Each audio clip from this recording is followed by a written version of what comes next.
At Total Lacrosse, we know that being new to this sport can be a little overwhelming. This instructional video is designed to help show you what both male and female players need to play this game. When playing boys lacrosse, the required pieces of equipment are a lacrosse helmet, shoulder pads, arm protection, either an arm pad or an arm guard, gloves, a boys lacrosse stick, and a mouth guard. The helmet is the most important piece of protective equipment, so make sure your helmet is up to date on safety certification. For detailed instructions on fitting a lacrosse helmet, please visit our fitting guide at totallacrosse.com. When a player is trying on shoulder pads for the first time, it is best to have quality protection around the shoulders, collar, and sternum of the pad. Make sure the pad fits snug to the body, but know the player needs full mobility throughout their core, shoulders, and arms to properly throw, catch, and shoot the ball. Lacrosse arm protection can come in different forms. For example, a player can wear either an arm pad or an arm guard. An arm guard is more protective than an arm pad and is suggested for first-time players. Lacrosse is a highly skilled game. Being able to properly control the lacrosse stick is extremely important.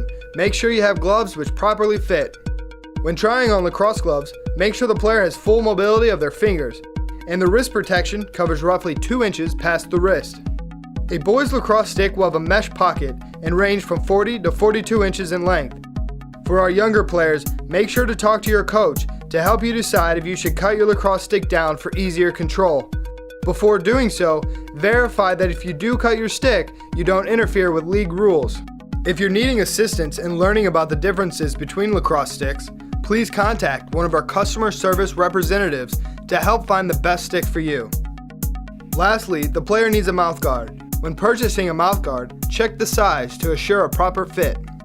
Another thing to think about is if your player has braces. If so, suppliers make mouth guards especially for those who wear braces. When purchasing items for girls lacrosse, you'll notice some obvious differences. Girls lacrosse requires less equipment, only needing goggles, a mouth guard, and a stick. Mini goggles are one size fits most, and the sizing strap is fully adjustable to assure a perfect fit.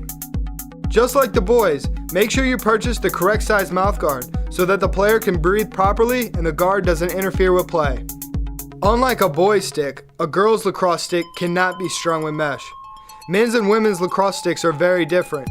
Women's sticks are typically 43 inches in length, but can be as short as 36. It is best to talk with your coach to make sure your stick is the proper length for you. Women's lacrosse gloves fit tight to the hand, much like a women's golf glove. You want to avoid too large of a glove to assure you can control your stick as best as possible. Some other items to think about for first-time players are apparel and equipment bag. Players should wear an athletic t-shirt. Male players should make sure to wear their shirt under their shoulder pads. Any athletic short works great as long as it easily moves with the player. An athletic sock which hits the player just above the ankle is important so that the cleat does not rub the player uncomfortably. A popular style in lacrosse is a crew sock which hits just below the middle of the calf. Players also need cleats. Metal baseball or softball spikes are not allowed. A soccer or football cleat can work, but a lacrosse-specific cleat is ideal. A lacrosse-specific cleat is a cleat which is more flexible than a football cleat, but more durable than a soccer cleat. Some players prefer a low-cut cleat, while others prefer a mid-cut.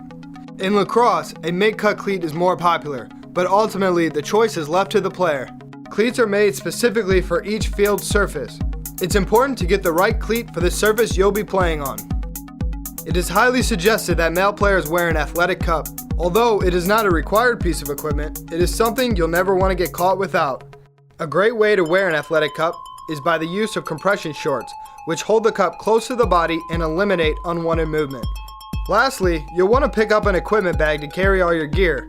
Make sure the bag you choose is large enough to hold all your equipment. It is always beneficial if the bag is well ventilated to help keep your gear dry. If your team is traveling, you'll want a bag which will hold your stick inside for safe and easy transportation. A popular bag for women is a backpack bag, which holds the stick in a protective sleeve, but is small enough to carry conveniently.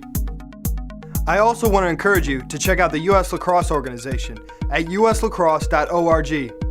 U.S. Lacrosse is the national governing body of lacrosse in the United States. On their site, you'll be able to find up-to-date lacrosse information, game rules, and information about becoming a U.S. Lacrosse member.